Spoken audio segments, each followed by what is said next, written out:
This week you're going to be reading a passage called Aguinaldo, and it has a Hispanic background to it. So there's going to be some Spanish words within the story that you will have to figure out. So before you really read the passage, I want you just to take time and look at the cover.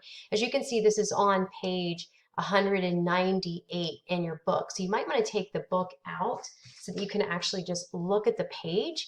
And you're going to answer these questions on before you even read. You're just going to look at the cover. What are the words written on the building? And you'll see them on the top of the building. And what do you think those words mean? Where do you think the story takes place? Again, just by looking at the cover.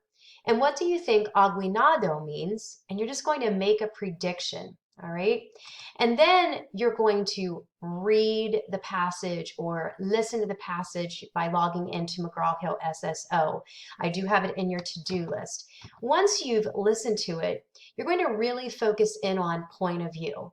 Now, point of view has several components. We've talked a lot about the first person and the third person points of view.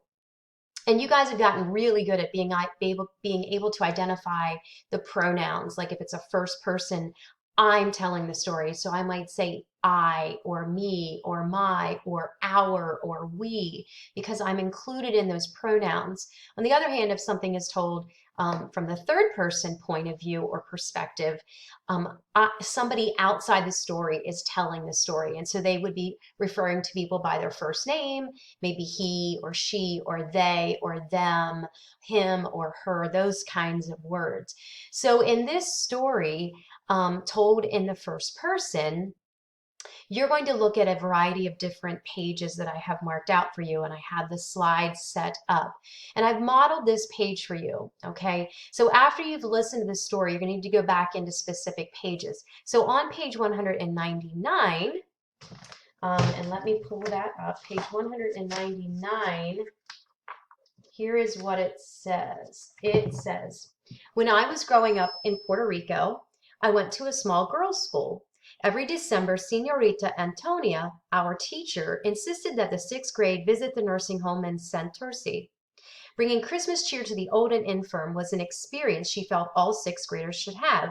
But the year I was in fifth grade, Senorita Antonia decided our class was mature enough to join the older girls and have that experience too. I'm not going, I whispered to my friend Margarita.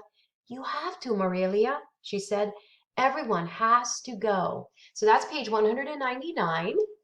And so some of the pronouns that I noticed were the words I and our, and I'm includes that I. So I kind of use that one as well.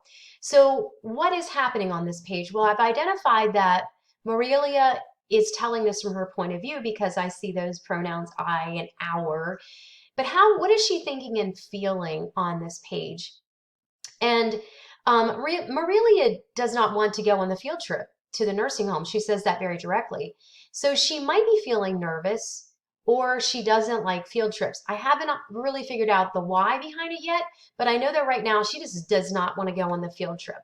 Now you are going to take time and look at pages 202 and 203, and you're going to list what clue pronouns are what clue words are you hearing in there?